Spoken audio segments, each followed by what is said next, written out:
many persons in here are a member of the lodge? Y'all don't have to be scared. Is this the Prince Hall Lodge? Yes, it is. Please. Yes, it is. Lord. All right. So how many people do it again? How many people, you don't have to say that, the rest of you who are members of the lodge? All right. Yes, Mom. I'm also a member of Prince Hall. I'm very proud to be a member of Prince Hall. And I see our young people dissing Prince Hall in an attempt to diss white masonry. They're attacking themselves, and they don't understand the history of black masonry in America. And these were the first revolutionaries in the 1700s. Prince Hall was the Dr. Martin Luther King and the Malcolm X of his day. He started the first school for black kids in his living room in Boston. You know, the lodge, they didn't forget who they were. The lodge was called the Free African Lodge. There's not a single white lodge in this country that can show you a charter from the Grand Lodge in England, but Prince Hall can. We have a charter. They tried to burn our church down in Boston once to burn the charter up. But the brothers had it in the pipe where you cut the both end and did scorch. But now our charter, we bring it out once a year in July. And we've got it in the bank vault where it's safe, because it's significant. If you understand anything about Freemasonry, you know that Freemasonry is simply a modern manifestation of ancient Kemetic sacred science. Okay? It's our thing that somebody else took and put their brand on. Just like Christianity, it's our thing, but somebody else took it and put their cultural brand on it. And so we then reject it because we don't recognize it anymore. You understand? So we have to come back to an understanding. That's where history erases the what? The mystery. Y'all gotta be listening to my tapes. You gotta listen to my stuff. History erases the mystery. And so today, my topic is going to be all over the place. Because I was listening to everything y'all was saying. Y'all all over the place. Right? So I've got to be all over the place too. And the topic was African spirituality throughout the ages. And that's a good topic. And when you do this stuff, you always want to jump ahead of yourself. But I'm going to try to really not jump ahead of myself. I'm going to try to really go through what I did, all the notes I was putting together. And I want you to know that for 3 or 4 o'clock, throwing out these notes, bringing these notes, and trying to get some sleep for about an hour, and then the phone kept ringing, so I was until 11 o'clock today, still trying to figure out, what am I going to say to these people? And then I figured it out. Say whatever the Spirit brings. So what I wrote down, I started out, Dr. Wade Nobles was a very good friend. He observed that Africans worldwide are suffering from what he calls a shattered consciousness and a fractured identity. A shattered consciousness and a fractured identity. And so what causes this? So he used the term, deal with the means. He says because of European mimetic infection that we have a psycho-spiritual virus, right? And so, where's Wade? But I'm going to read you some stuff from the book. He wrote this beautiful piece. It's called The Island of Meme. And it's about the unfinished revolution in Haiti. But it's bigger than the Haitian Revolution. It's about the African World Revolution.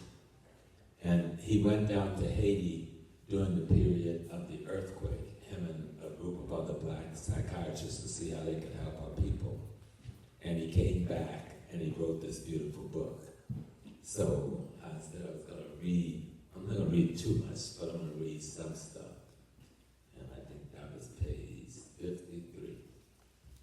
He said, while colonialism had left most African countries in a situation of great economic weakness and dependency, the real legacy of colonialism and chattel slavery is the unspoken harm resulting from an invisible psychological terrorism in the form of educating generations of Africans, both continental and diasporic, to become alienated from their own essential worth, addicted to anything non-African, especially white thought, white behavior, and white belief. And he goes further when he says we're infected by the mimetic, European mimetic infection.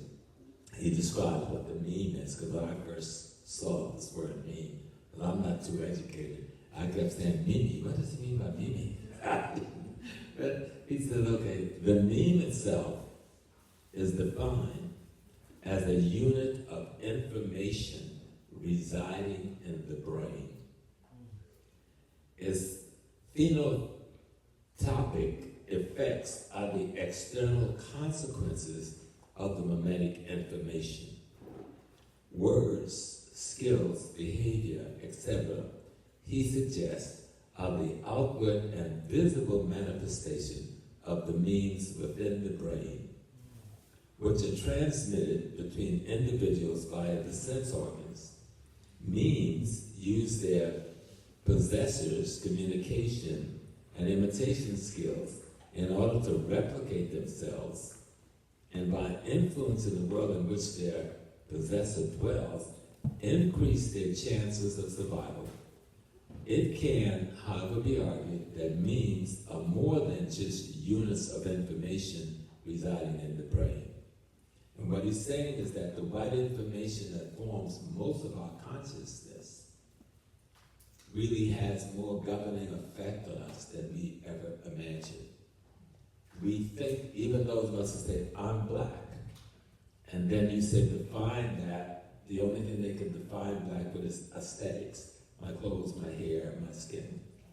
But the thing that really makes you black, or we use black as synonymous with Africa, the thing that really makes you black is how you see yourself in the world. The value system that allows you to place yourself in the world. And so how do we begin to reverse the shattered consciousness and the fractured identity caused by European mimetic infection? How do we recover from post-slavery trauma syndrome? What is the process for decolonizing the African mind? How do we become masters of our own destiny? How do we again gain control over economics, politics, and culture where we live? We must begin to be instructed and informed by the knowledge and the wisdom of our ancestors.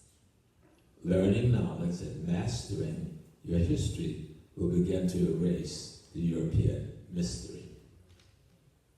Each of us, collectively and individually, need to begin the process of rebirthing the African consciousness. We must learn again how to be and what it means to be African.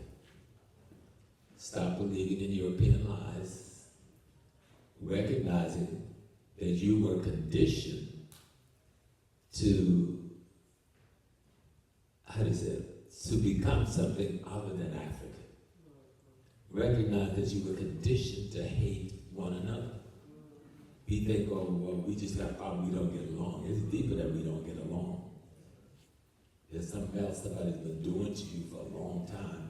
And even though we've been fighting, they've managed to do it and get away with a lot of it because we don't know the nature of psychological warfare, because they use the very thing that you hold most sacred. They use God to dupe you. Right? Not the real God. But they use a concept of God that's presented in a religious format that resemble your religious format to trap you into becoming something that is nothing. And so there's a good book written by, so I'll show you all the little books and things. There are really books out here, right? This is written by a brother from Nigeria. We've never met, but he read a lot of my speeches and he heard a lot of things I had to say. And don't ask me how to pronounce his name because it's that long. But you can get the book online, and it's called Rebirthing the African Consciousness. And it's a fantastic document. So I think I marked page 35. I want it to be a little piece. And it's phenomenal. Here's a young brother down in Nigeria, and he's listening to the same things you're listening to here in Florida.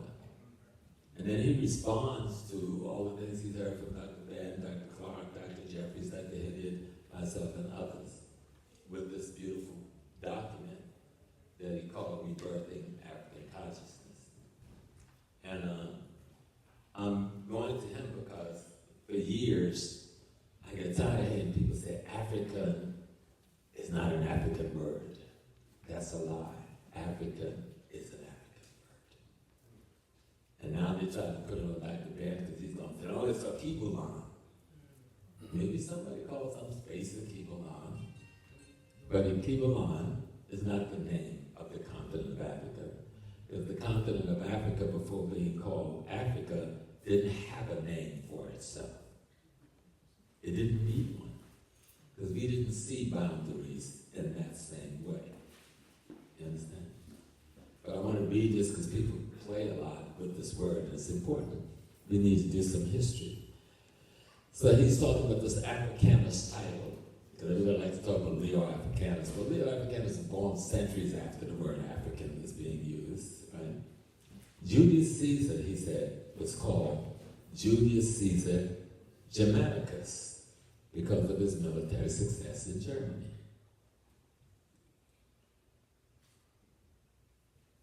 Are we to say Germany or Germania was named after Julius Germanicus? We would never say that because we understand what they mean. But we say Africa was named after Leo Africanus because he conquered that area of Africa that we call Libya today. It was called Carthage back in that day. Like Africa was in existence long before Julius Caesar Germanicus or Fabius Cornelius Scipio, or it is not possible that Germania could have been named after Julius Caesar or Africa. But listen to me closely, because a lot of you are caught up. I've heard the argument. I've listened to you on the internet, because I read everybody else too. I don't just be reading my own stuff. Some of the arguments is insane because it shows that people are not doing their research. There was also a man called Leo Africanus, a Berber Andalusius diplomat. Andalusius was the name of Spain when the Moors were there. And an author who was best known for his work, Descriptions of Africa. He was born as Al-Hassan ibn Muhammad Wazan al-Fasi. He became known as Jonas Leo Africanus. Leo the African, that's all his name. That this was a dude that was from Africa. After he converted to Christianity, because he was a Muslim prior to that, and what happened to the Moors, who was in partnership with our Arab cousin, most of our Arab cousins became Christians real quick when Isabella and Ferdinand armies came to the gate. They flipped on us. And if you ever heard the story of El Cid, the great Christian hero, well, El Cid was a great Muslim hero. Well, he flipped and became a great Christian hero, Arab. Another story. Are we to say that Africa was named after Leo because Africanus was attached to his name? Or are we to say Africanus was his surname? In Carthage, that's the area which is now Libya mostly, and Tunisia, present-day Tunisia, the word Afriki meant land of the sun. It's spelled A-F-R-I-Q-I-Y-U today. It simply meant land of the sun. Okay? Even the ancient Greeks and Romans, long before Publius Scipio, called the continent Africa Terra, which means the land of Afri, or the people of the sun. There was an African tribe called Afri, plural for Afriae, singular, that lived in northern Africa. Africanus in Latin means African, and it refers to a people. My teacher, one of the sweetest teachers I had, died at 102. Her name was Afriae. She was Ghanaian. And they migrated from Mauritania down to Ghana. The people in Ghana today didn't always live in Ghana. They lived in the top of what was then the Mali Empire. You know? other name was Nanafuasa. She was the chief priestess of Ashanti through two Santahenis, one of the most brilliant priests you ever want to know. So don't be trying to cause me any harm, because I got powers you can't even imagine. She used to read using water. It was the most amazing thing in the world. But we're going to get into some of our sacred science system in a minute. I just wanted to look at this word African because people really, and this is an African brother doing some good research. There were many people that went by the title Africanus, other than the Africans are experts on the affairs of Africa. People like Fabius Maximus Africanus, who was the youngest son of Quintius Fabius Maximus. Then you had Cornelius Africanus, Lucio Applivius Madrius Africanus, Constantinus Africanus, Julius Africanus. All they were saying is that either I lived in Africa, which had during the Roman time become a province of Rome, or I conquered part of Africa, and so I take its name. African, the one who conquered Africa, took the name, his brother conquered a part of Asia, so he made Asia his last name. Does that mean Asia is named after somebody from Rome? So we have to think. Africa, he says, is an indigenous name. Let me state that ancient Africans never at any point used any one particular name to describe the entire landmass of the continent. Never did we have a singular name for that entire landmass. We didn't even know the boundaries of that entire landmass. Alkebulan was one of the names we used. Tanzania, Ortiga, Nubia, Libya were used to refer to or describe different people and regions on the continent, but none of them described all of the continent. Tanzania, for instance, was the ancient name of the area now called South Africa and some parts of East Africa. But ancient Greek historians, these are outsiders, like Herodotus and Strabo, Libya was the name for the continent. I didn't have to stay in bed a lot of days because I wanted to come here well enough to talk to you. But, Herodotus wrote two books called on history, and they were considered to be, they call him the father of history. Until we started reading the book and found out that book 2 was all about black folks.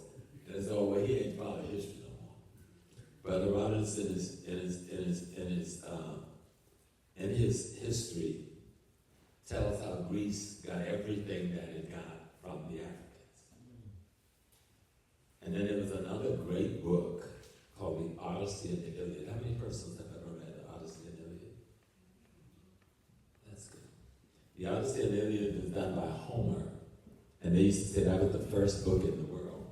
But I already showed you this book was thousands of years older than the Odyssey and the Iliad. And so is the book of the Coming Forth by Day. But in the Odyssey and the Iliad, which was their oldest book, their greatest author says all of the gods of Egypt had to return to Ethiopia to renew themselves every year. So whose father? Whose mother? But he goes on, and then I'm going to stop talking about this because I just want to put this African thing to rest. I don't even have to read him to do that. I think his statement opening up says enough.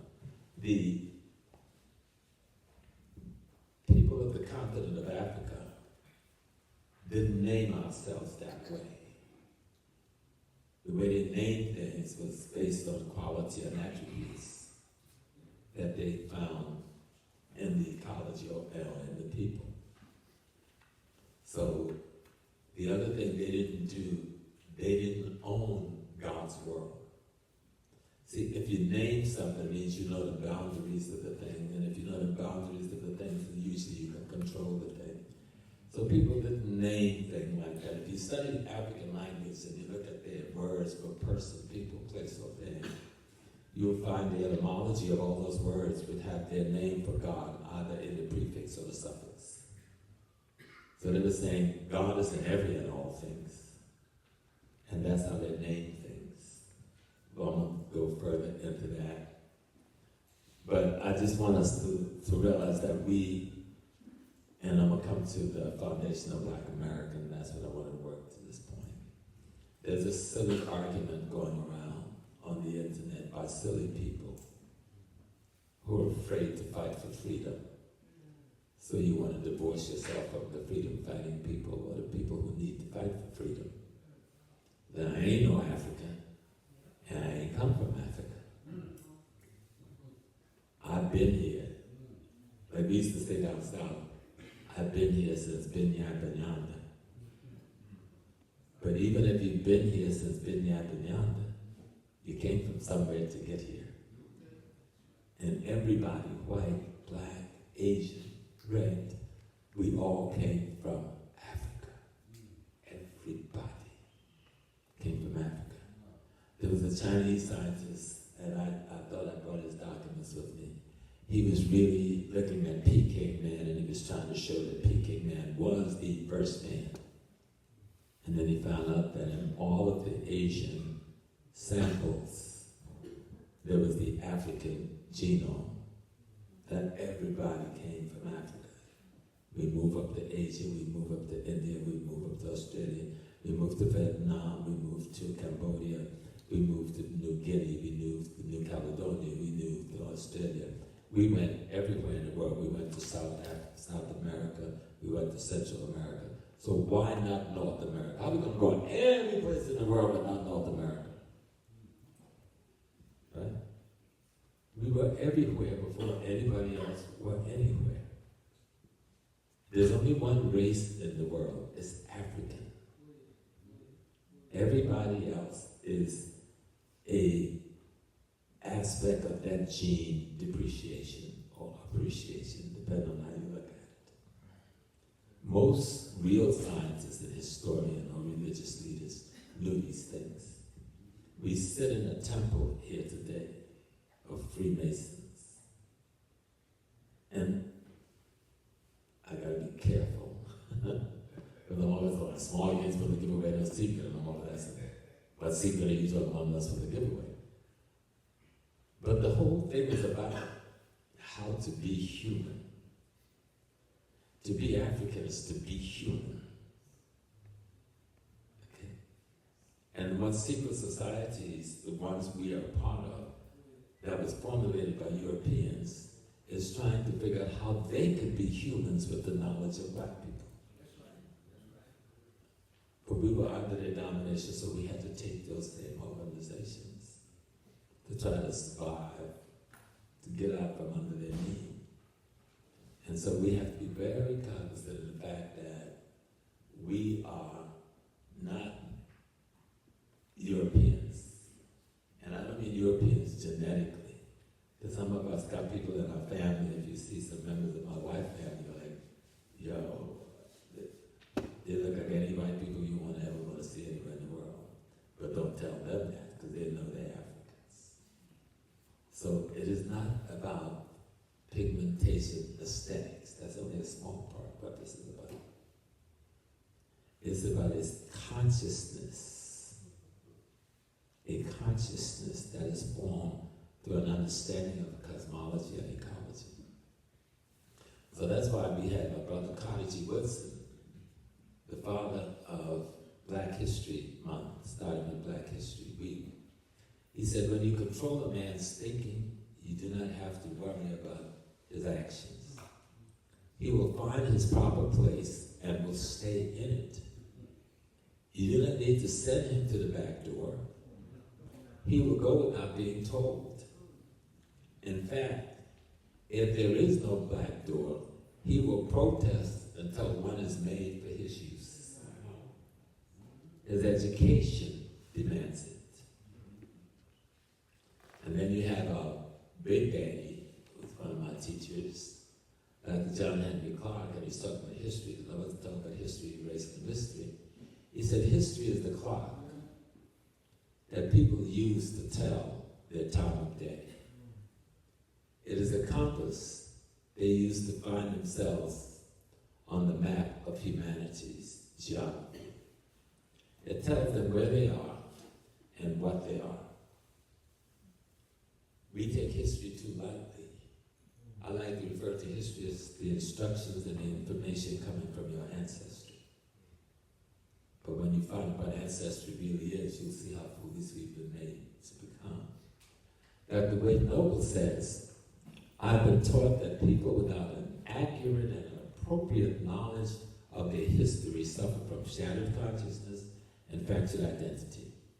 A true study of history allows one to tie bits and pieces of their scattered historical information together. This would allow us to develop foresight, create goals for our future, insight, know your present condition, hindsight, learning from your past. I'm going to go through those three again because we take them lightly, because we use them a lot. Foresight, create goals for your future. Insight, know your present condition. Hindsight, learn from your past. History allows you to develop that understanding. African Americans suffer from 250 years of slavery in the United States of America. 90 years of Jim Crow, which was an even more crude slavery than chattel slavery, because Jim Crow was predominantly an economic and a psychological and a social slavery. At a time when we were thinking we no longer were in slavery, they had us in a slavery that was worse than the one we thought we had gotten out of. 35 years of state sanction and redlining.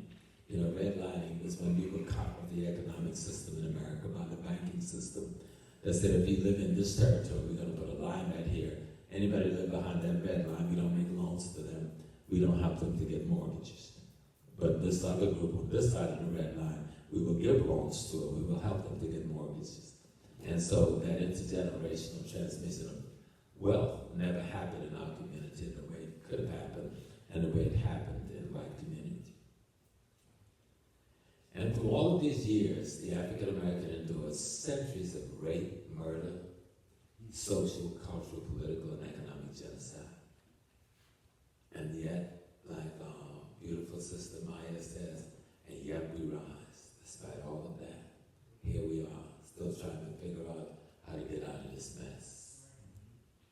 We should be clear that we are fighting at least 7 forms of oppression: physical oppression, cultural oppression and imperialism, economic oppression and imperialism, economic terrorism, spiritual dominance and confusion, linguistic imperialism, negative social manipulation, falsification of African consciousness. As a result of these and other forms of oppression, we have no global strategy or even local strategy for the upliftment of our race.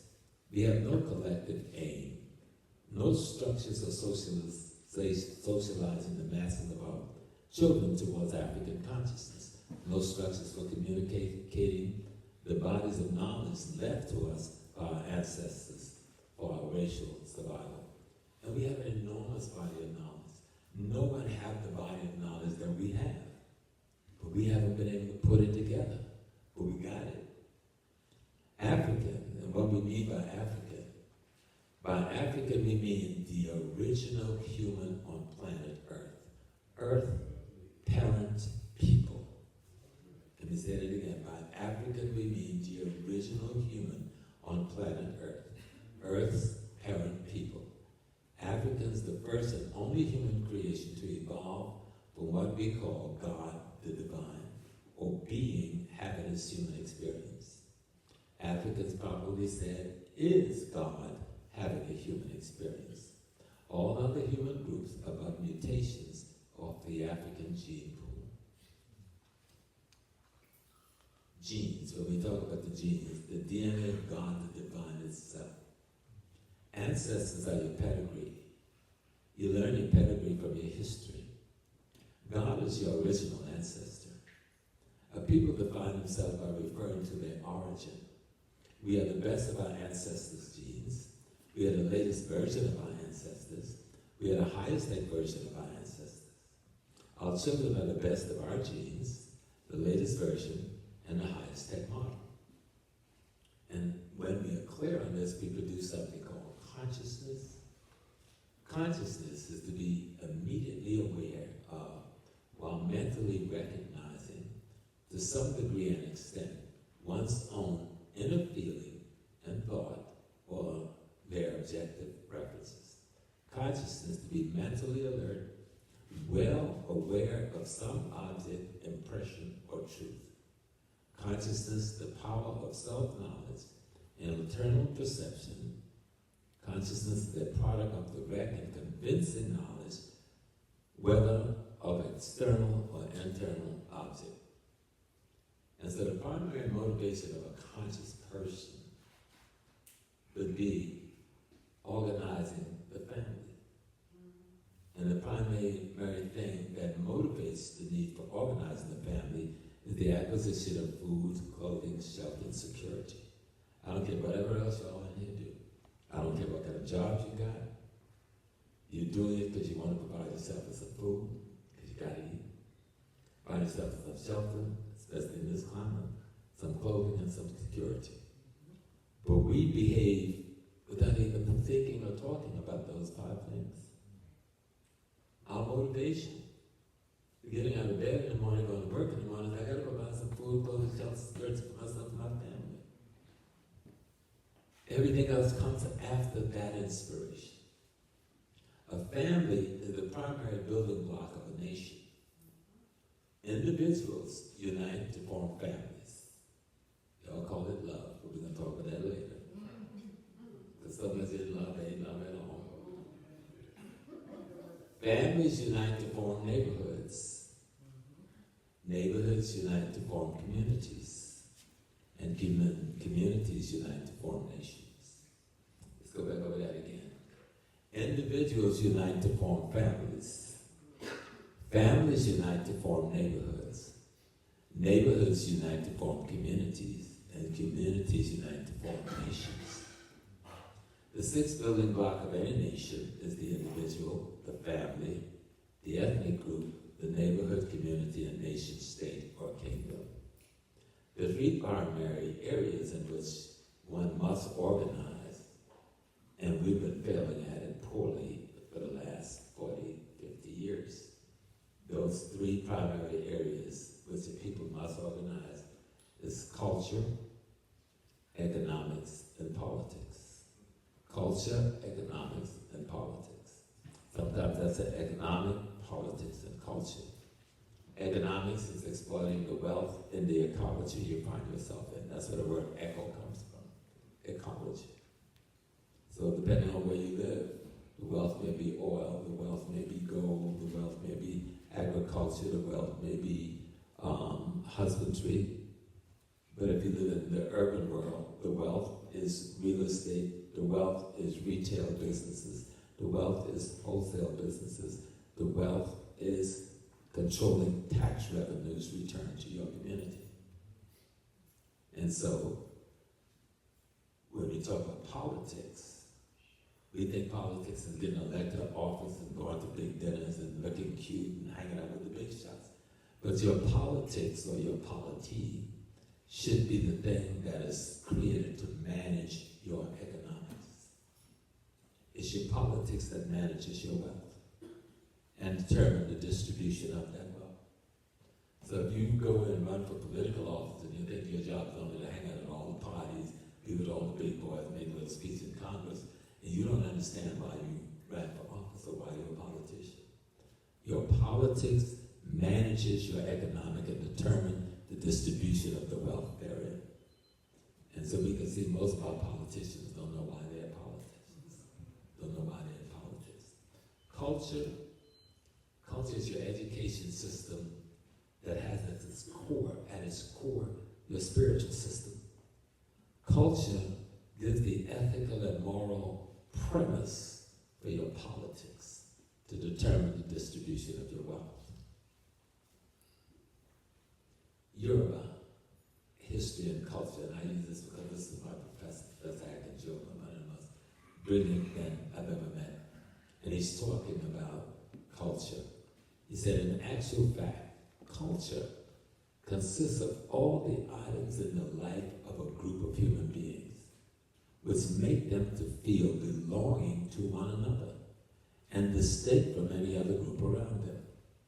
It comprises their language, religion, dress, social system, economic system, political system, their food, their leisure, their medical system, and their technological knowledge.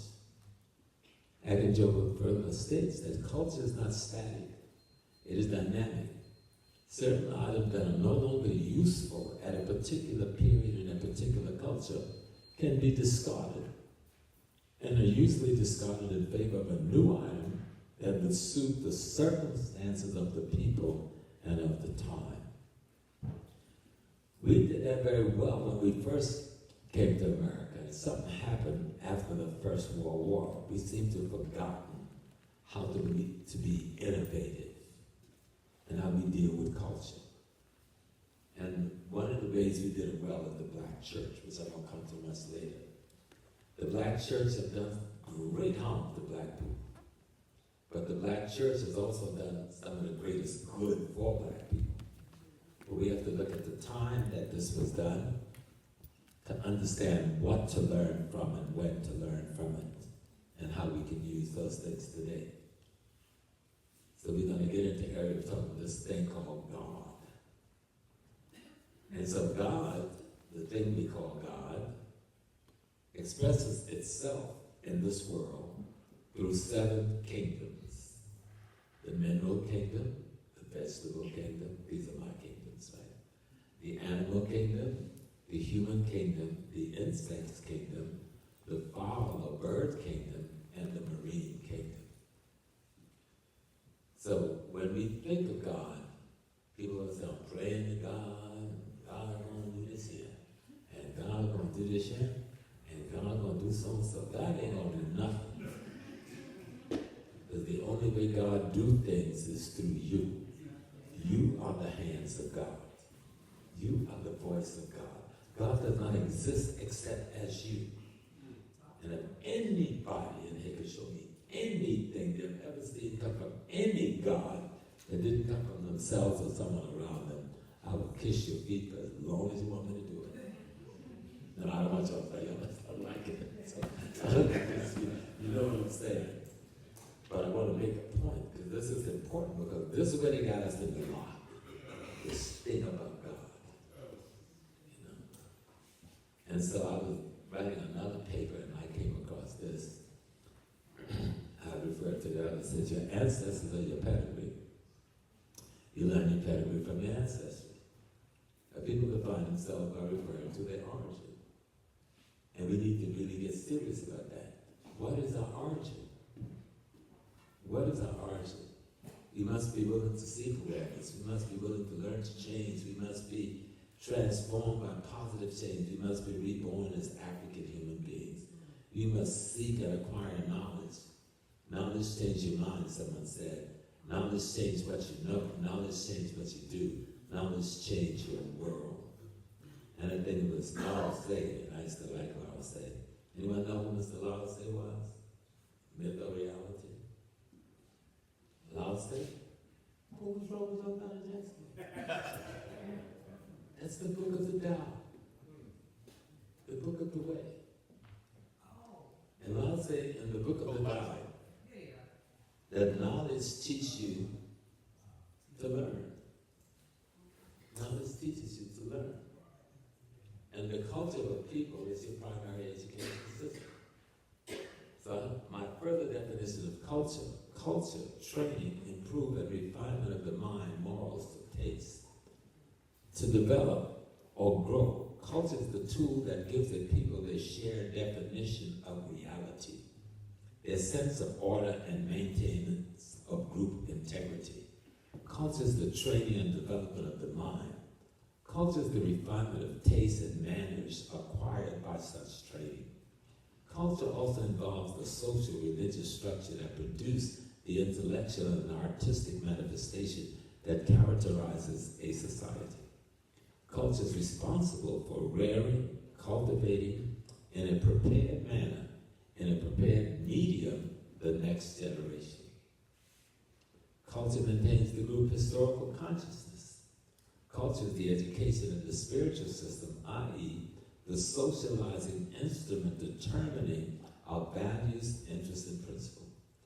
Culture should be viewed as a scientific construct representing the vast structure of language, behavior, customs, knowledge, symbols, ideas, and values which provide people with a general design for living and patterns for interpreting reality. Culture is the expression of a people's effort to evolve a mode of life suitable to its environment, and any modification in the environment demands corresponding modification in the culture. Culture is the means by which a people protect themselves from genocide. The degree to which you lose your culture is the degree to which another would be able to cause genocide. And so we work with this thing called religion. Religion is a tool of spirituality. Religion comes from the Greek, to go back or do over, and ligio, to bind. So what is it you're going back to bind yourself to? What you want to bind yourself to is the ways and the wisdom of your ancestors. But most people don't tell you that in religion.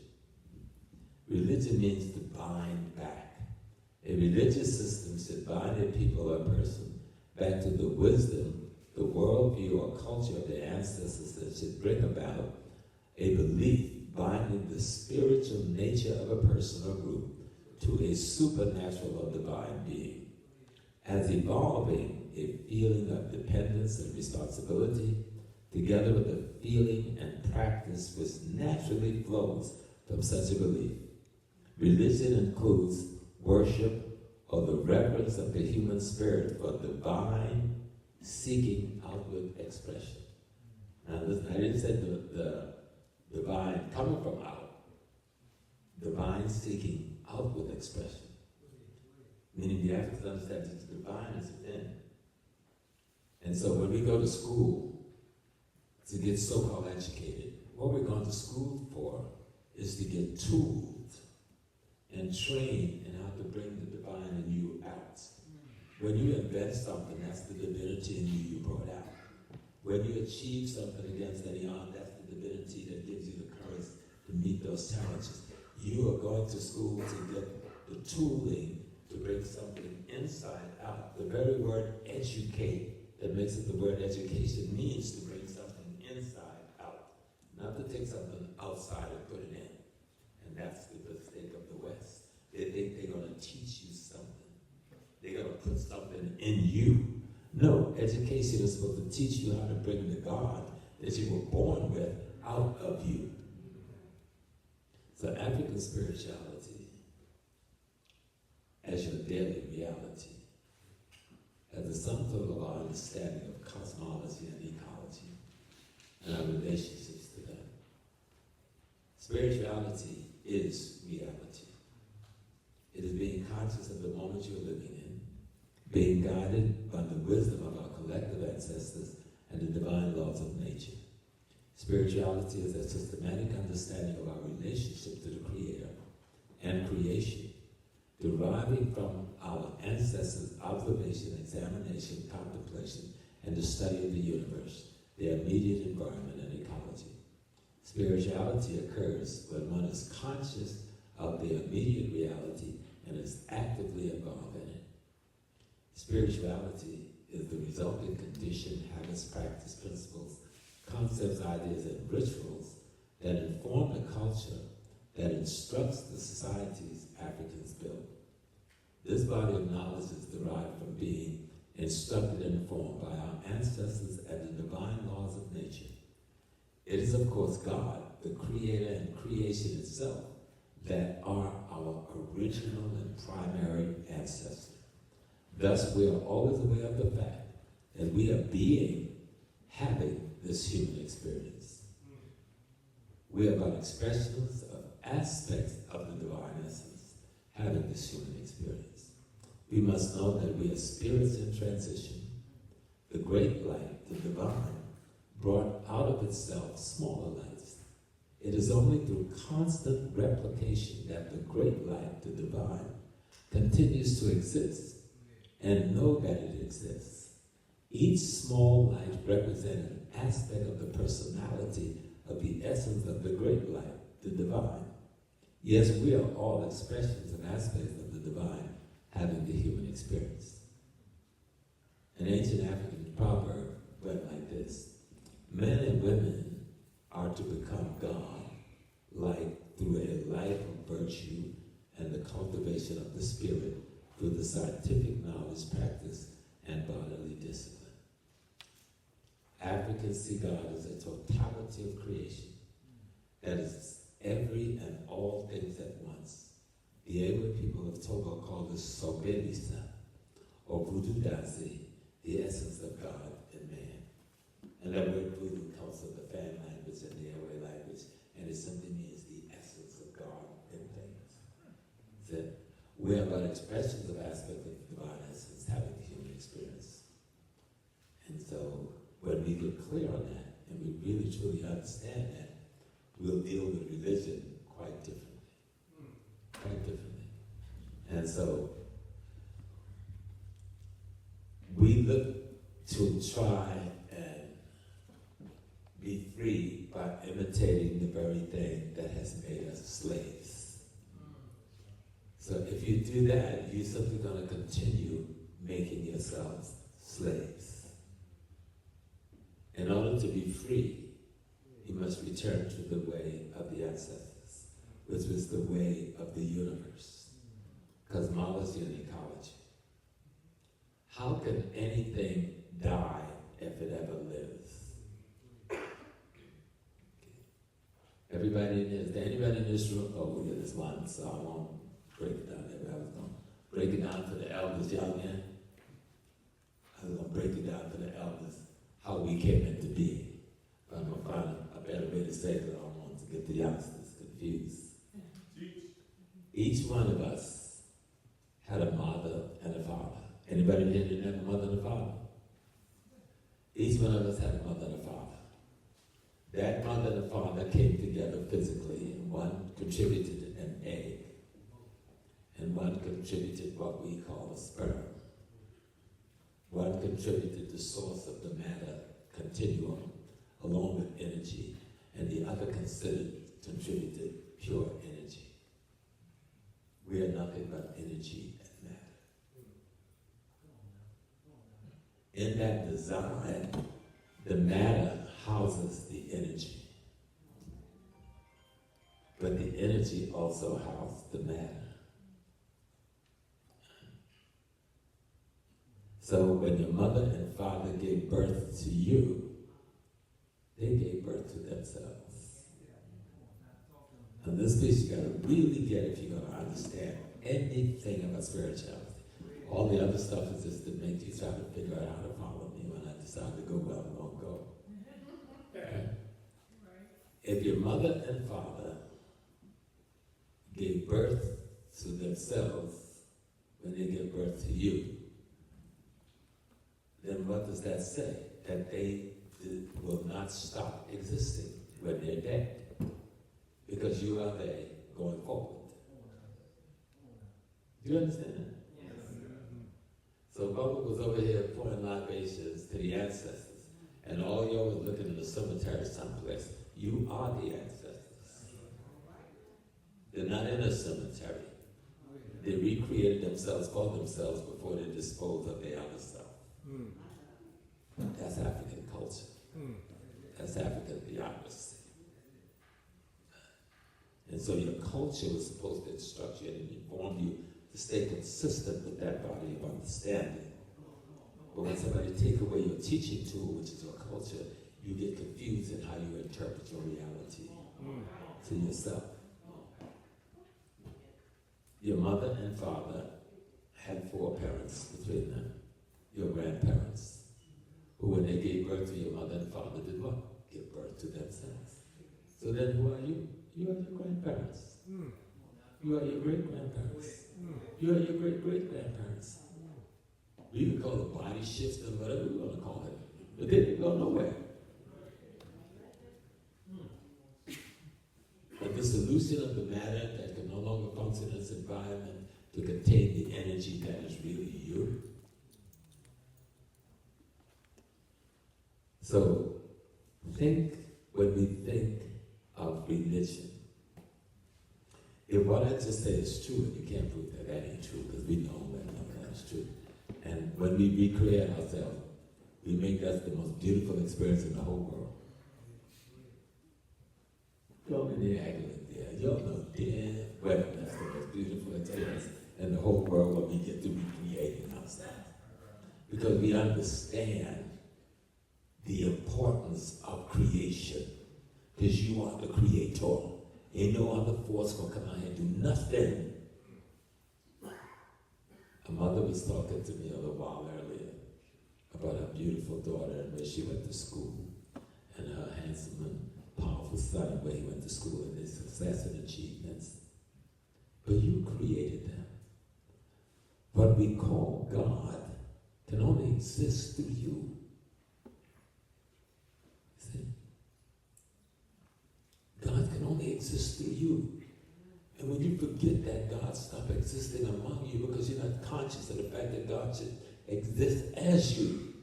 And people take advantage of you because you think you've been abandoned by God or you don't have a God. No, God is always there because you are the always.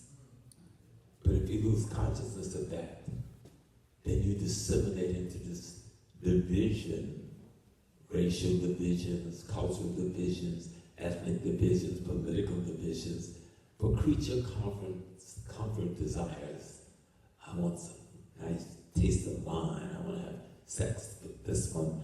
I want to drive in a car like this. And for those creature comforts, we're willing to flush God down the toilet.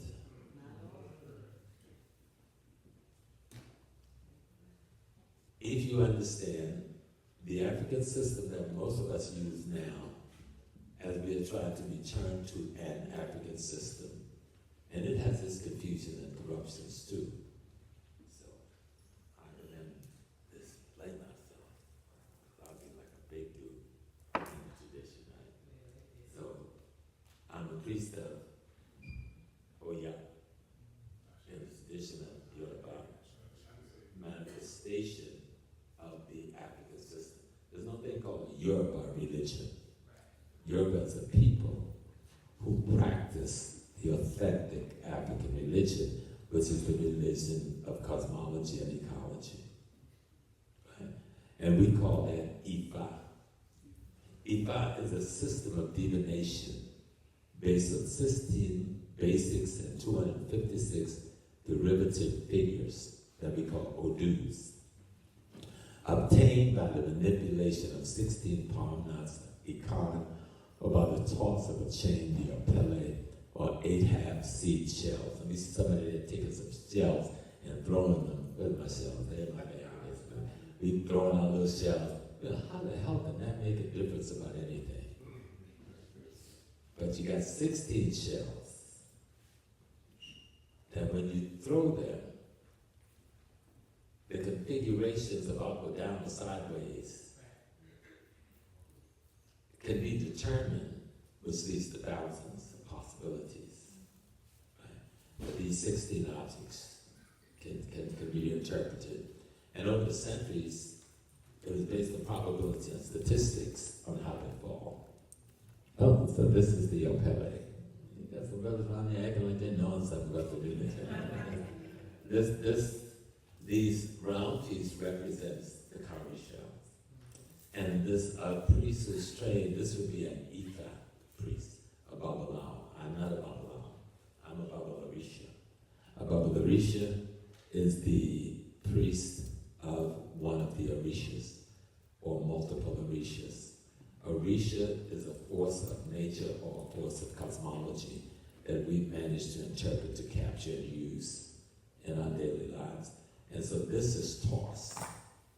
And given how it falls, whether one of these are up or down, and so forth, there's a probability and statistics that's already been written down in scripture on how you can interpret that configuration. And the same things with these shells. And the shells that are used, the card, we always have the top cut out of it. And again, you throw them, and depending on the configuration, configuration, how many is up, how many is down, and maybe one may sometimes fall on the side. But each possibility is already accounted for in years, centuries of studies. So they said the possibility, you have maybe 3,000, 4,000, or whatever possibilities for these configurations to happen. And our ancestors have looked and says, each of them means something. Kind of like, because remember, we're talking about cosmology and ecology. The sun, right? We created the calendar, we created the days, we created the stellar calendar, which is the study of the movement of the stars and constellations. The solar calendar, the study of the movement of the sun, and then the lunar calendar, which is the study of the movement of the moon. And the African did created all three, combined the three into what the calendar we use today is an African calendar. It's not a Julian calendar. Julius Caesar simply changed that the way leap year is demonstrated. We had 12 months of 30 days with a 5 days feast period, and they simply took those other days and tacked it on to make what we call leap year. So it's still the African calendar, the same calendar that our ancestors put together. And what we were trying to do is interpret the reality. And I'll show you, you see it every day. How many persons ever seen Leonardo da Vinci's picture of the Last Supper? Everybody, right? You see the painting of the Last Supper? And you got Jesus, he's sitting up there, just as big as he could be. And, well, he ain't really Jesus, it's some white dude who's a model for Da Vinci, right? And you got the light coming out of his head, they call it a halo. But he really the sun. See, it's a discussion about the solar drama. But people in Europe couldn't read in those days. So how do you teach the people who can't read something? You create a hieroglyph. A painting is nothing more than a hieroglyph. Right? And so here we got the sun. And what does the sun have? 12 months going around it. 12 disciples. 12 signs of the zodiac. And if you look at the picture that Betsy paid, the 12 people are in 4 groups of 3s, the 4 seasons. They just played you. It's a solar drama that's talking about cosmology and ecology. Trying to explain to the European who did not read or write at that time a body of wisdom that they had learned about in ancient Africa. And we still look at it and don't know what we look at. We studied astronomy because the masses of our people didn't have time to study astronomy. They had to herd the cattle, herd the sheep, herd the goat, plant the wheat, plant the barley, fish for the fish, build the homes, make the mud. So they said, okay, we're going to pay you guys. We're going to call y'all priests or scientists. But we want y'all to tell us what we supposed to do when that star's over there, and that constellation's over there, and that sun is over there. How are we supposed to know when to plant our seeds, when to harvest our food, when to get away from the flood because we know it's coming? How do we know when to make the cattle? It's help us do that. We don't give y'all, we'll make sure y'all got a good place to live, and y'all got good food to eat. But y'all devote your one thing to study the stars. And that science became astronomy.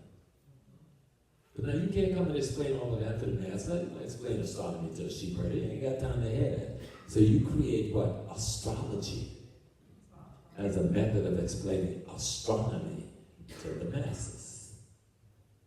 Are y'all hearing me? Because this is what y'all call a religion: Christianity, Islam, Judaism, all based on what I'm just talking about right now. You offer me some money? So, when we talk about spirituality, we're not talking about spookality. We're talking about spirituality. African sacred science.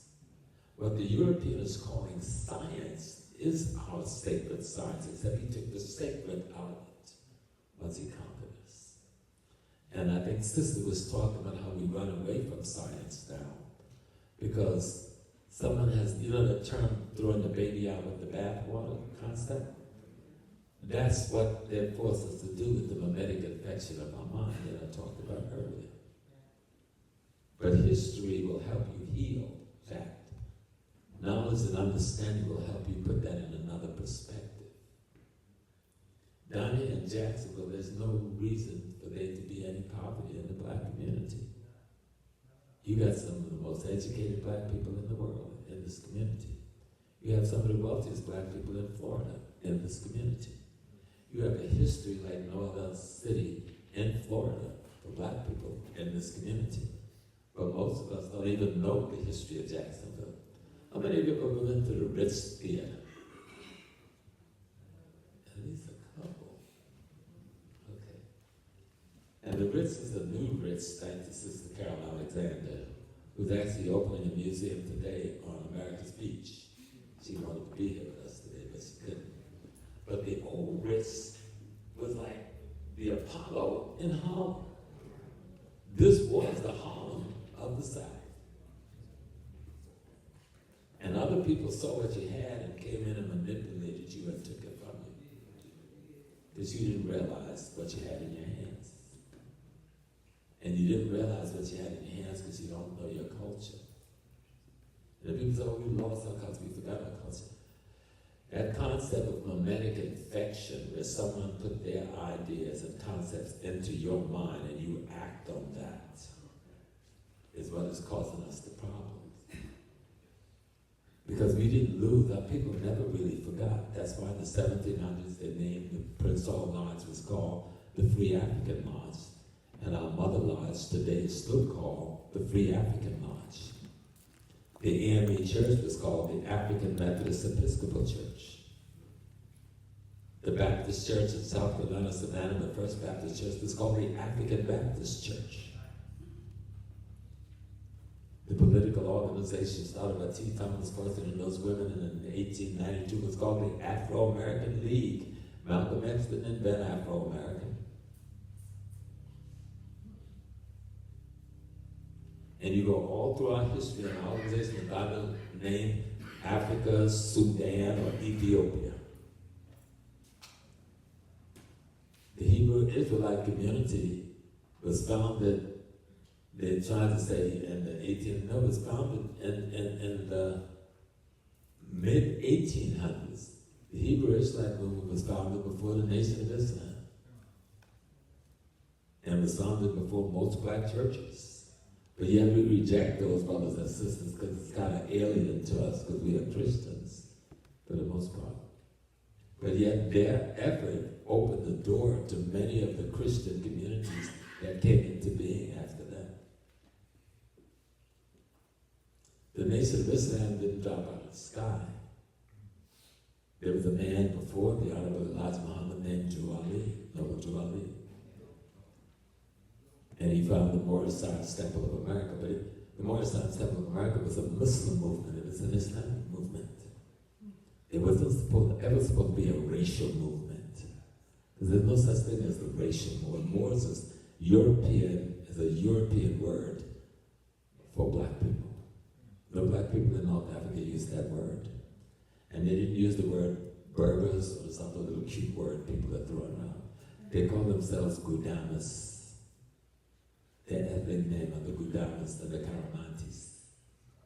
Those were the primary names of the people who the white man would call the Moors. They're sitting right in this room right now. You all come from among those same people. Because when they got pushed out of North Africa, they went to Senegal, they went to Mali, they went to Mauritania. When they got pushed out of there, they came down to Ghana, they came down to Nigeria, they came down to Cameroon. Then somebody came and captured them and put them on a boat. Because they wanted the technology that was in their minds.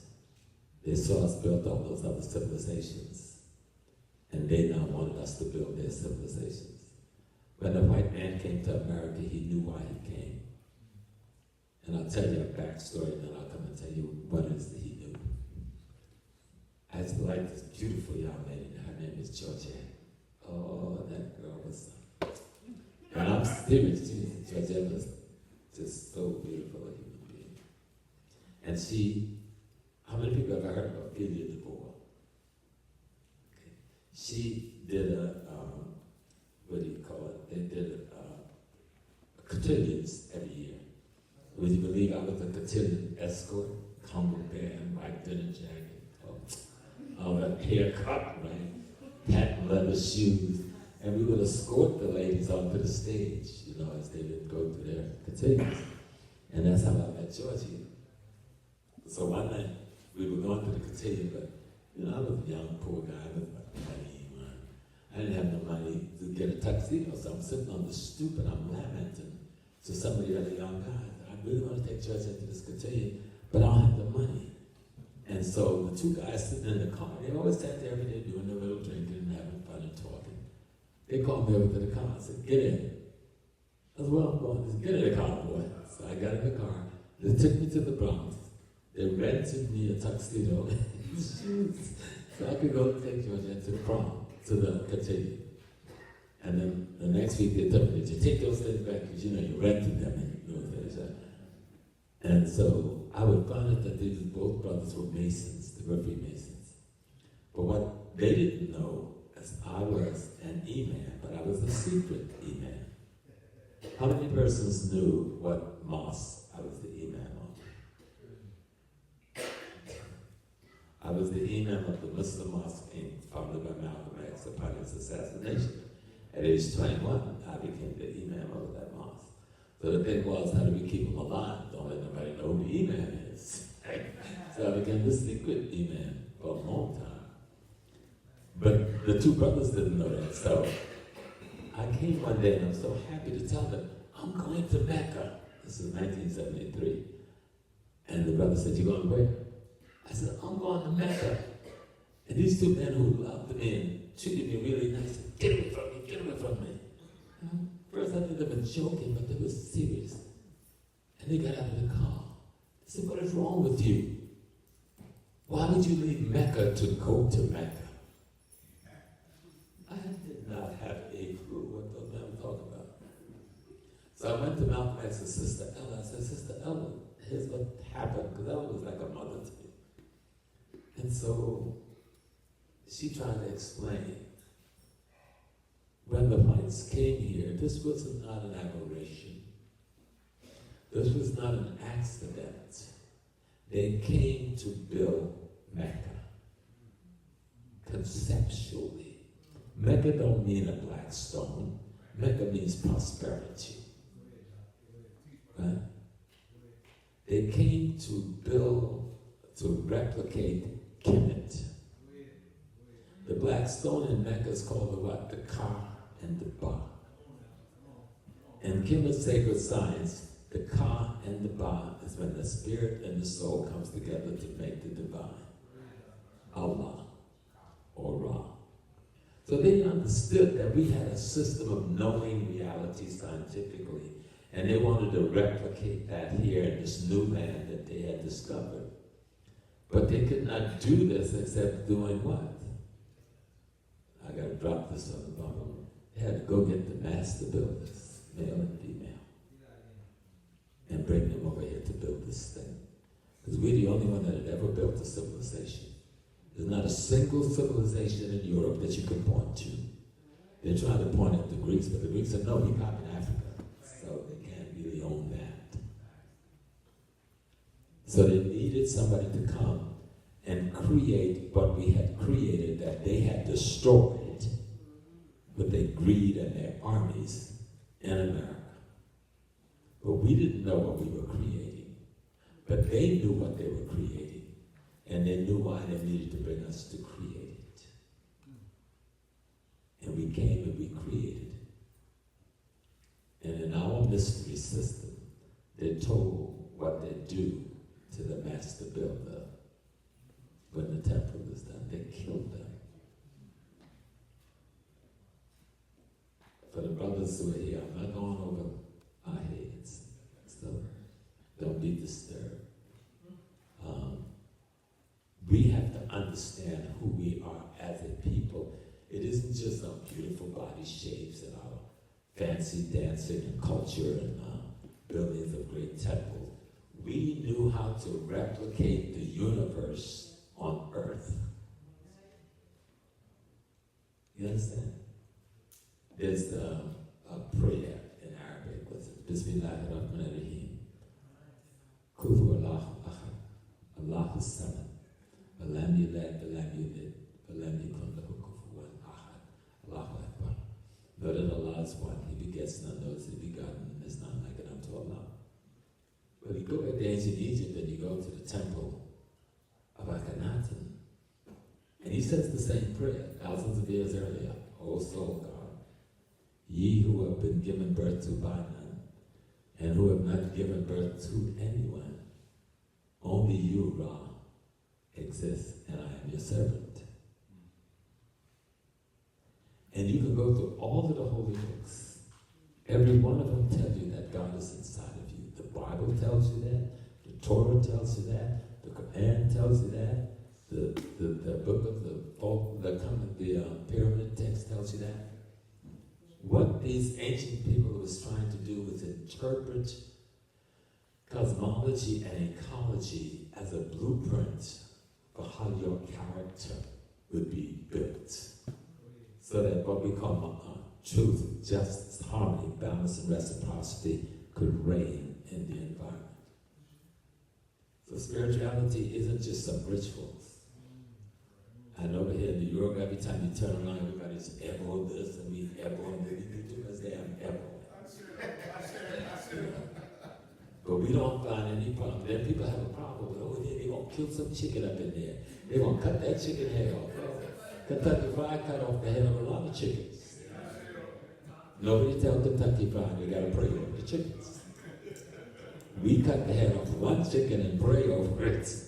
And we eat the chicken afterward, and we're ostracized. But the problem is we do too much of that.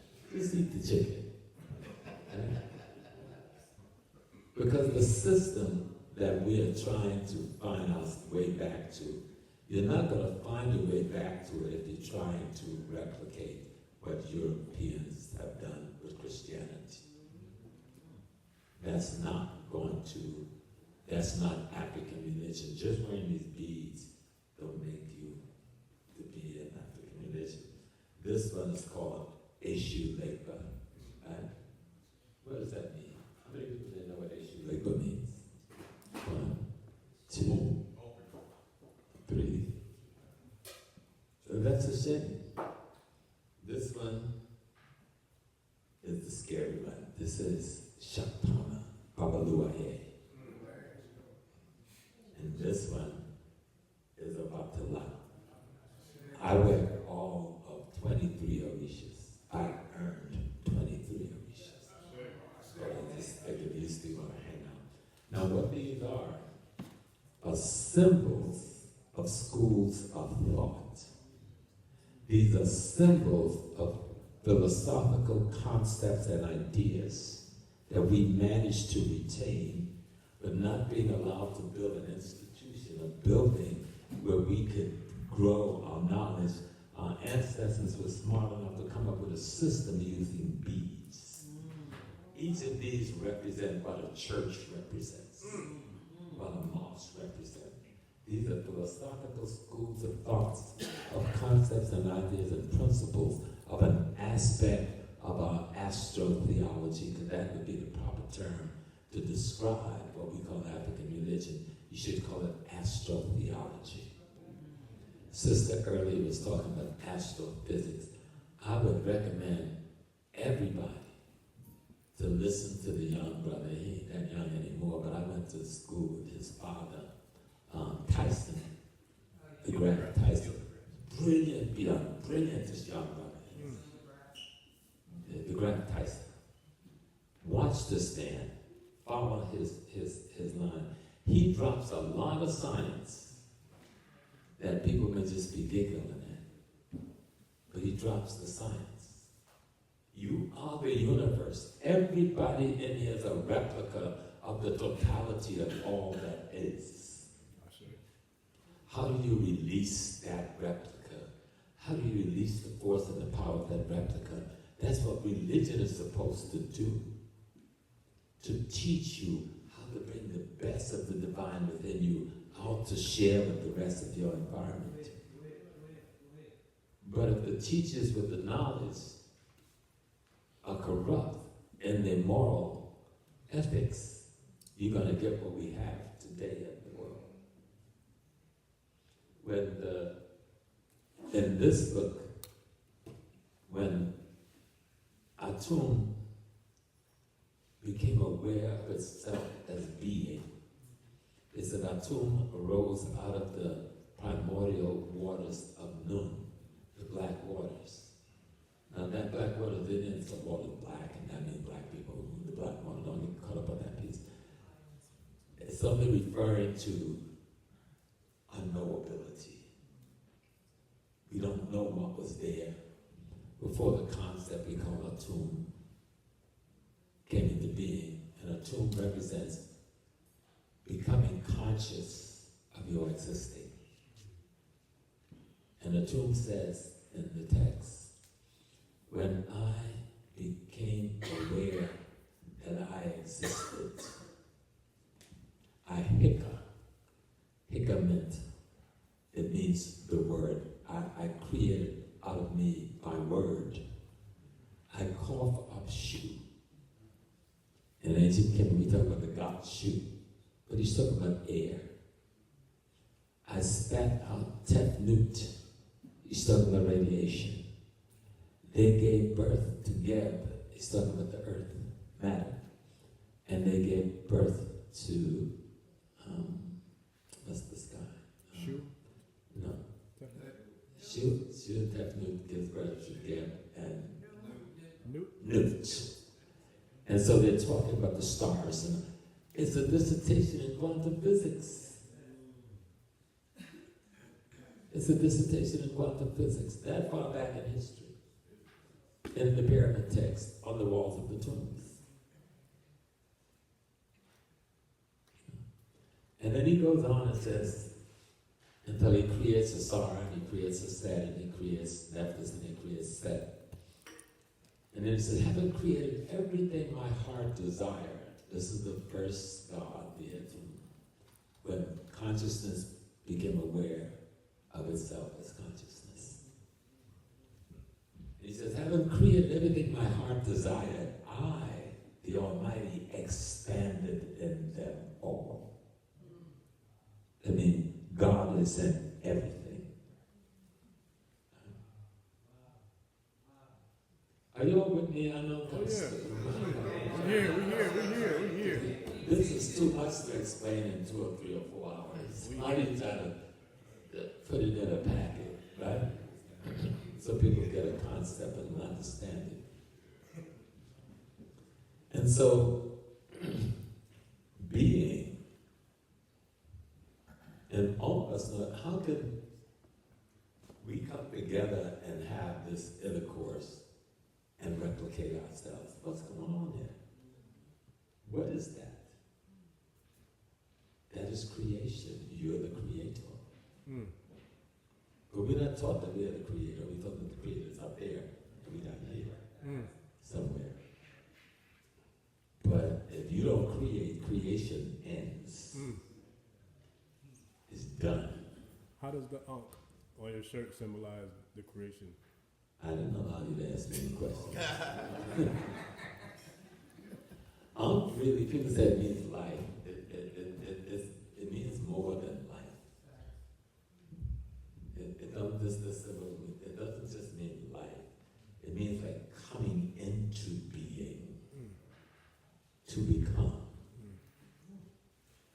And on the back, I have the Inyami, Jianyami. Nothing exists but this existence. So, if God is omnipotent, omnipresent, omnipotent, and supreme, nothing can exist but it. So then what are the rest of us? Right? We're simply aspect of that one thing. All of us representing a piece of it, and that's what makes it up.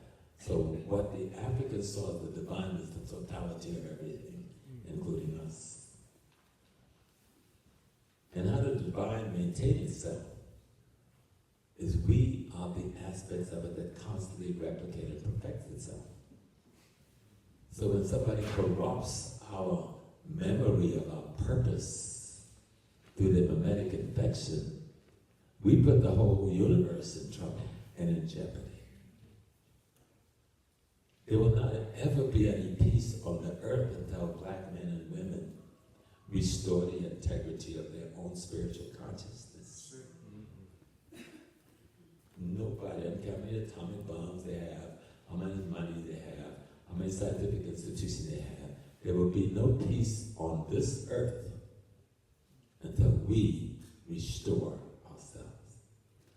But the set consciousness, which is represented by the European being, which is symbolic of chaos and disorder in cosmology, knows that. And in order for chaos to continue, then Ma'at, harmony, must not be allowed to regroup. You represents harmony. You're the only one that has the potential to contain all of the elemental forces that exist in nature and time. The European does not have the capacity to contain spirit. He substitutes something he calls intellect for what the African has that's called spirit. And as long as they can keep you disjointed and disorganized and ill-informed and antagonistic towards yourself, the spirit cannot grow. And his intellect will reign. And he understands this. You think you're the same as he is in terms of your understanding. You're not. You don't even begin to understand what it is you're up against. I watched a little boy go to Europe 2 days ago. I think they call him the Secretary of State. Did you hear him? He sounded like a juvenile. He doesn't understand. He represents the children of the former imprisoned and street beggars that was brought to America. How many people realize this was a European prison colony, like Australia? They've covered it up so nicely. Most of the European families that came here were out of debtors' prisons and beggars off the streets that was indentured to come here. But the elite of Europe has never allowed them power. What has just occurred? The debtors' children, the beggars, have been put in power. But all of the ignorance and misconceptions.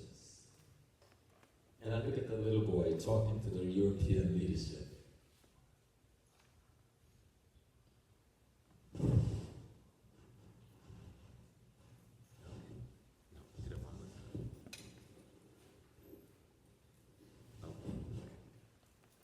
Suppose I said no.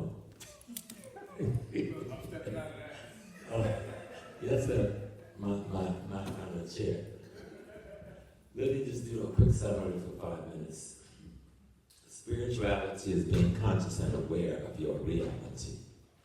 And we should not refer to it so much as spirituality, we should refer to it as sacred science. An understanding of how cosmology and ecology work in your role in it. That's what the thing we call religion should be about. And when we talk about African spirituality, it's not being superior or inferior. That's not what this is about, because that would be off track. Because you can't be superior or inferior to anything if you exist. Okay. Every content has context, just as every content have intent. And so we need to study just that, context and intent of the content that you represent. And you begin that by studying history. History will indeed erase the mystery. But I'm going to bring this to a conclusion. I was trying to find a way to wrap it up with just a singular kind of line, but you really can't do that because it's too big for that. It's too big for that. So I'll bring this display more than a discussion to conclusions, and then I'll take questions, which I hope you have. And don't feel intimidated by me. I don't know nothing. I'm just out there pretending I know some stuff that I really don't know. Right. Okay, thank you very much.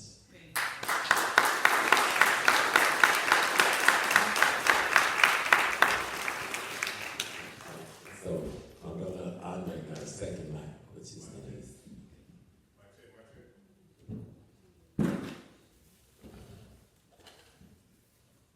If you have any questions, put your hand up. I never track you down with the microphone.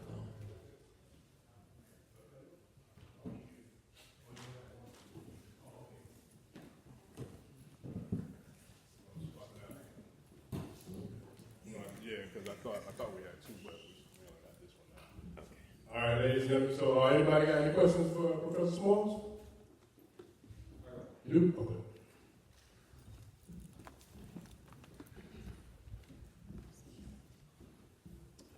You're going to make me break out my other necklace now. Thank you, sir. Thank you for today. I was going to ask you about Jerry Massey.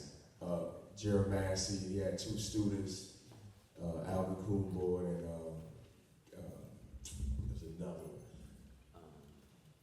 Yeah, boy.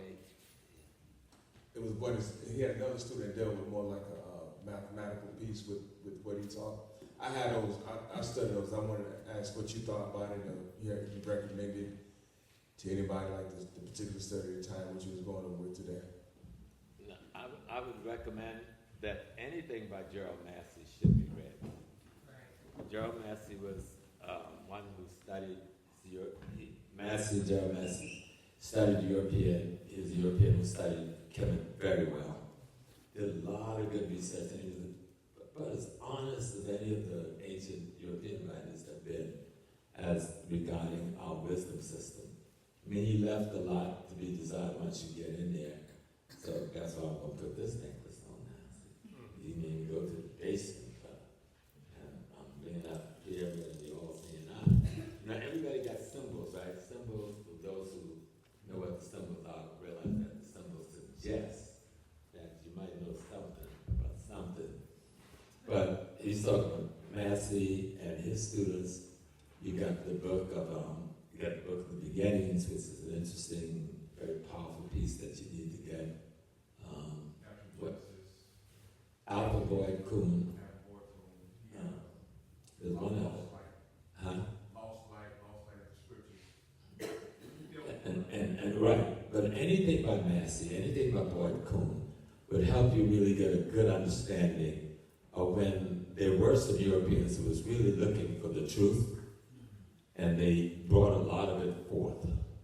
So if you can get to any of those literatures, and some of them you can find on Amazon. What they'll do with you, because those books are so significant, they'll tell you it costs $400, $300. What you got to do is keep going back and always ask for a used copy. See, because that's how they play you, because they make you think, oh, you buy it. So no, I want a used copy.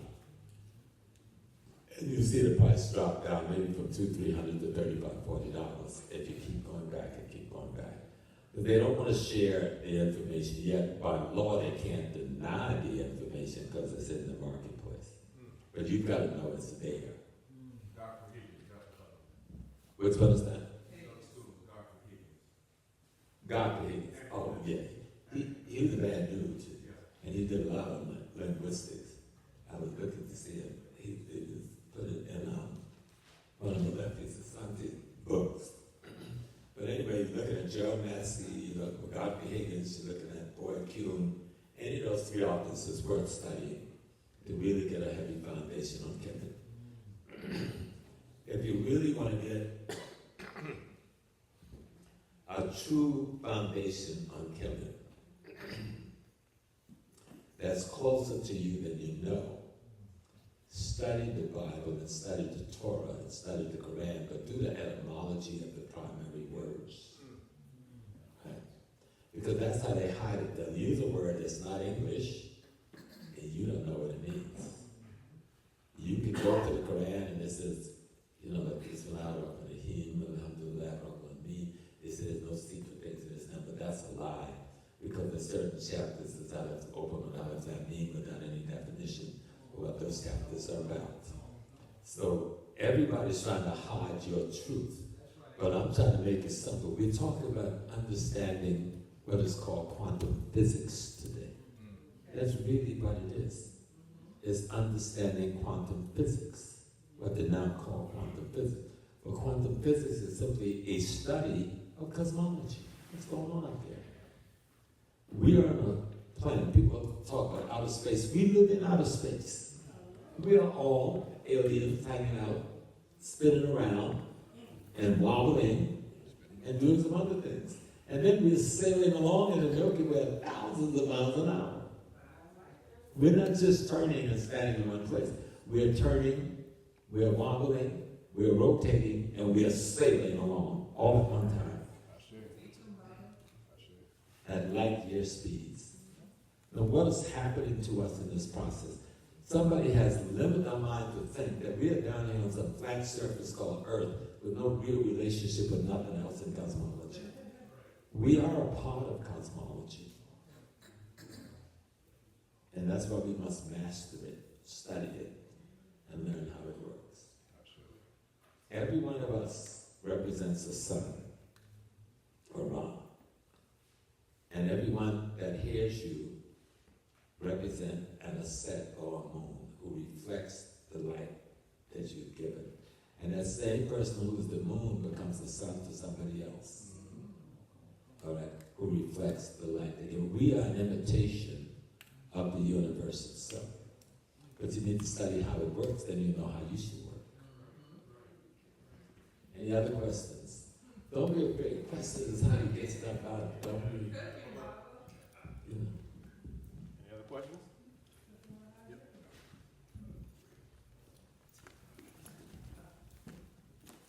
Again, I wanted to appreciate, show you appreciation for everything you've done for coming out tonight, especially Jacksonville. We were talking earlier about the history of Jacksonville, but also when you talk about spiritual technology or spiritual science. I'm sorry. I know that's that Geechee in you. Yes, sir. When you talk about spiritual science and spiritual technology. Sacred science. Sacred science and sacred. How do you feel about like natural, like you were just talking about reading Corey shells or shells, also stones, where our ancestors, the first thing they came and took was the stones. And how do you feel about that as far as the different symbols and stones? And I think I remember you talking about the Bam Bam stone one time, and talking about Obex in one of your lectures a couple years ago. So how do you feel about stone technology and stuff of that nature? Well, I don't know that much about it. Truth is. But I don't want to go too far with either. Yeah, so go ahead. You're the master, you're the scientist in that area with the stones. What I do know is that our bodies contain more than 400 minerals, right? 400 plus.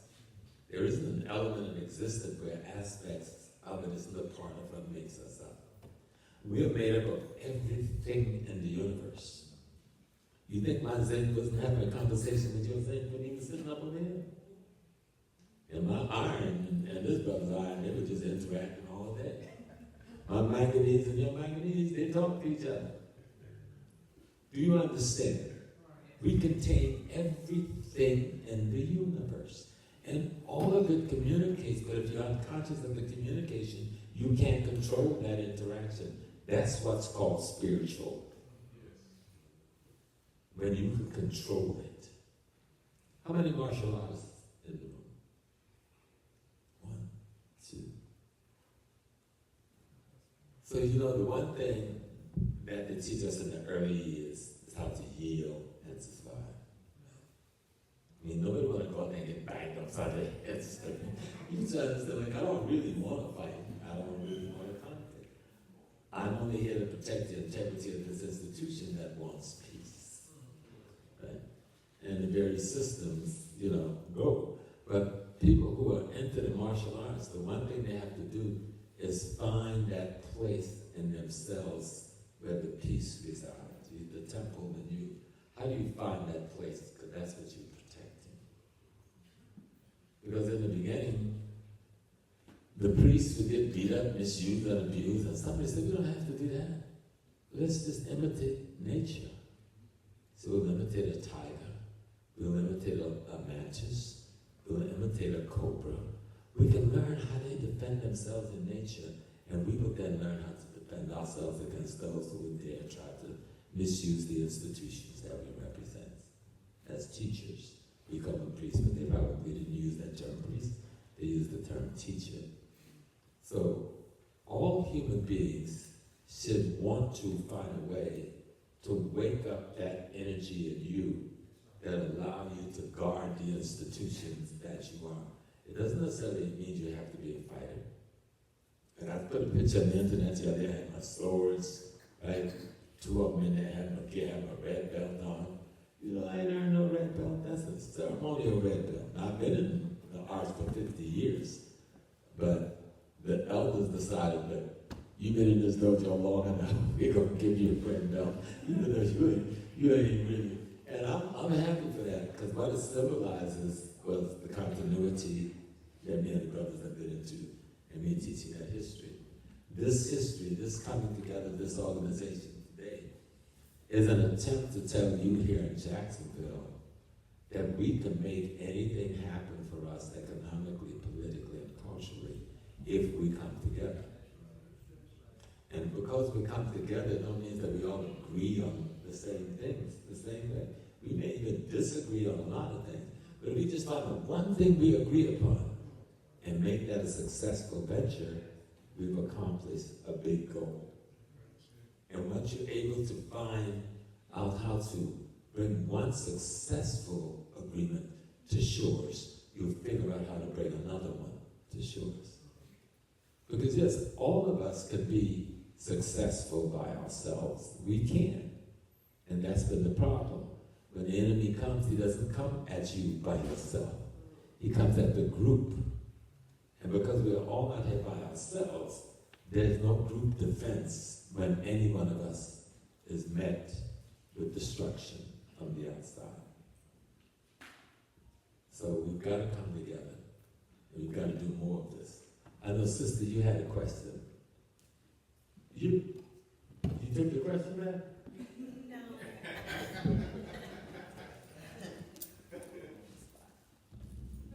It wasn't really a question per se. I came at you earlier and I said, what's good?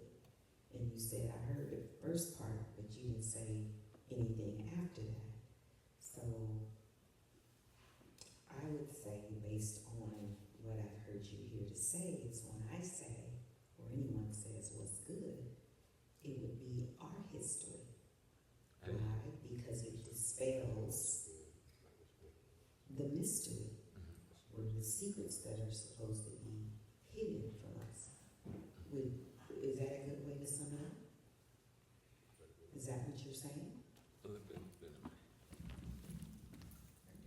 And then you interpret the question. When you're almost saying you don't hear things like you normally hear them, they get a little curve coming in. So, restate the question. So the question was, when you said, what's good, that was... He just said, well, that's the only part I heard. But then after giving his speech, in my opinion, and I'm entitled to it, what he's saying is, or what he's telling us here today, right, is our history, knowing our history, because it dispels or dissolves or get rid of the mystery of our confusion, basically. Right. Is that a good way to sum up? Yes, ma'am. Okay. See, I'm saying that history erases the mystery. Right? The mystery is what we don't know about ourselves. In order for a cat to behave like a cat must know instinctively the history of what's being a cat all about. The African don't know what's being an African is all about in most cases. And not for a reason that's as bad as we think. I think our ancestors in this war of the last 500 or so years thought like we can all get along. And it didn't work like that. The other side didn't think like that. So we set everything down and said, let's come together and create a oneness. And Europe never had any intentions of creating a unity of different cultures and ideas. And we thought that's what we were doing. In the 1950s, there were thousands of black stores where there's now not any black stores. Because we thought we would come together and we would spend with them and they would spend with us, and that never happened. And then the propaganda and everything made us think that their sugar was sweeter than ours, their grits was coarser than ours, and etc. And it's like Black Wall Street, and we had multiple Black Wall Streets. You had a major one right here in Jacksonville, and it was more than one street, right? But the one in Tulsa that we know about that was attacked and burned to the ground, and our ancestors murdered and raped and abused, rebuilt itself better than it was before. Nobody talks about that. But it died from integration. It died from integration. It died because when we made a decision to extend our wealth into the white community's enterprises without any reciprocation to our enterprises died. But Tulsa and Greenwood was rebuilt. We didn't win all of the court cases, but we won many of them.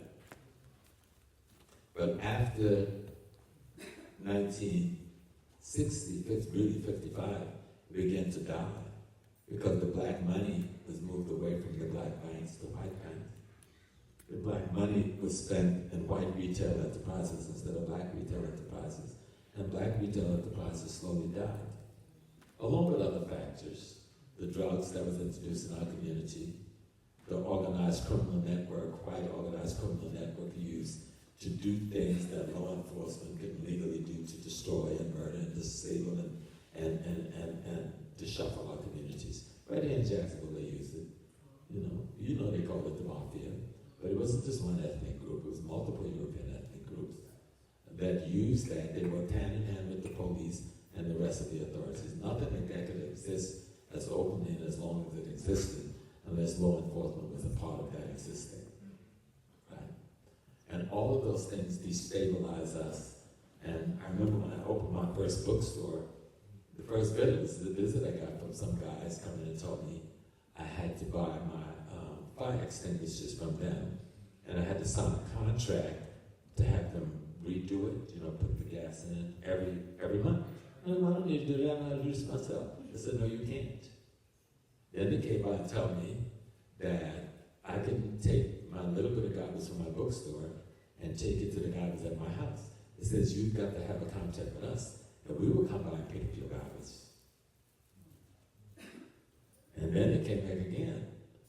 I refused to take a certain newspaper because I thought it was racist, and they came up on me like 5 o'clock in the morning when I'm opening up the store. And I had to put a bad guy and show that I got as much heat on me as you got on you. And they told me, well, our driver said you won't take this certain newspaper. And that's how they control our communities. And then we made a deal that says you take the newspaper, but you can stick it under your counter, you don't have to sell it. But take it so our drivers can have jobs from the union. These criminals were running our community, they still do. In partnership with those who we are competing with in the retail and the wholesale industries. So, All right, family, we'll take one more, and then Brother Umar wants to bring Brother Abdul back up, and we got a couple other things that we want to hit real quick before we wrap it up. So I got one more question, and then we'll bring Brother Abdul back up, and Brother Umar as well. Okay, Professor Small, you did speak about education, bringing something inside out, not a process designed to bring something from the outside in.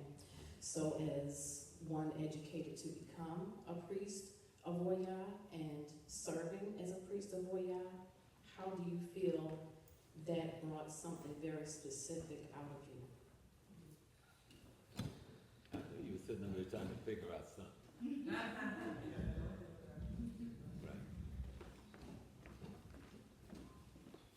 Well, Oya is not a person, even though the symbol that's used is of a woman with locks, and she's all beautiful and jumping around through the forest and Sometimes she can become a deer or an antelope, and because she can transmutate and all of this stuff. But the concept Oya deals with change in process. Change in process. And so I learned that you have to allow change to happen because it's change in process that will wed Ogun. And most people like Baba had something with Ogun, they better like Ogun is the warrior, and Ogun is no damn warrior. Ogun is the warrior, and he's symbolic of that too. But Ogun represents transformation as a result of change. So if you learn to manage change, you can always help people to lead to self-transformation. And so that's the concept of my priesthood, is to show people how to go through the process of change. Because it is change that is transformative. But you must allow change to happen. But change is not going to happen without being inspired, and that's where Shango comes in. You know, Shango represents the aspiration for change. And so Oya in the metaphor will marry Shango. And then Ogun represents transformation as a result of change. So she will also marry Ogun. So that's why they said that she practiced polyandry. But it's a metaphor about concepts and ideas within your character. And so yes, that's how being a priest of Oya taught me how to help people go through changes with knowledge, because there's knowledge that helps you develop the ideas and the concepts that would allow for change, that then allows for transformation, that allows for utilities of your mind in different ways. Because when you think of Ogun that represents transformation, he is supposed to be the one with iron. But iron is a piece of stone, and you pick up the stone and you do what? You put it in the fire and you burn out the impurities and you make steel. And then steel now has a utility for weapons, for tools, for buildings, and all kinds of things. And so the ancestors were giving us metaphors about concepts, ideas, and principles in nature that are also a part of how the human character can evolve. And so in understanding my Oya, that's kind of how I look at it, how I encourage change through knowledge. All right, I appreciate it. And then we got a special guest in that wanted to give a presentation. I believe it's Congressman Rock Miles. Councilman Rock Miles? Rock. My apologies, man.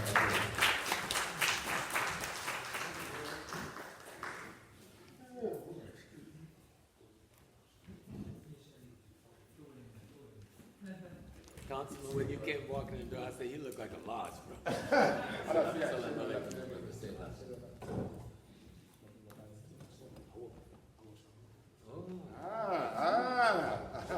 You know, Shango been jealous when I didn't bring it up. I was just going there with you. First of all, it's good to be here to everyone. How's everyone doing today? I am not going to spend much time. I was so honored. I've admired Baba for quite a while. And I am so thankful that you have come to our city, to Jacksonville. So, first of all, this is just something special for you to read when you get an opportunity. But it is important that we honor those who are our living history when they are among us. Quite often we wait until someone is gone and then we try to honor them. But it's important that we honor our living history while they're here as much as we can in any way that we can. So I was excited when Brother Imam told me that Baba was coming so that we could be here with him, get some of the knowledge and spend some time. So first and foremost, my first reason here is on behalf of the Jacksonville City Council, especially District 14 that I represent. And by the way, I will tell you, Baba, this district is this is the first time an African American, anybody of color, has ever represented this district in the city of Jacksonville. And appreciate you. And let me tell you, as a student of this, I will tell you the interesting part. I was doing some research on a book I'm writing called 71 Days. This seat was created through a lawsuit. 71 days after the seat was created, the election happened. There has never been a change that quick. It is an all-white, all-Republican district, and I won it by 6 points. So that tells you it is possible when you are in the space that you are supposed to be and operating in those places. So I am inherently thankful. But if you could, I know that you want to get a photo. If you could, Baba, thank you, and I'll read it for you. That's all right. That's all right, brother. You deserve the outcome you would need be. It says, for decades, Professor James Small has had his life dedicated to the empowerment and enlightenment of the African American community. Through his scholarly pursuits, activism, and leadership, he's been a guiding force in the study and preservation of African spirituality, Pan-Africanism, and historical consciousness. As an esteemed educator and lecturer, his profound teachings have illuminated the minds of countless individuals, encouraging a reclamation of cultural identity and historical truth. Through mentorship and scholarship of great intellectuals, his work has been the foundation of knowledge and resilience within this community. Professor Small has shown unwavering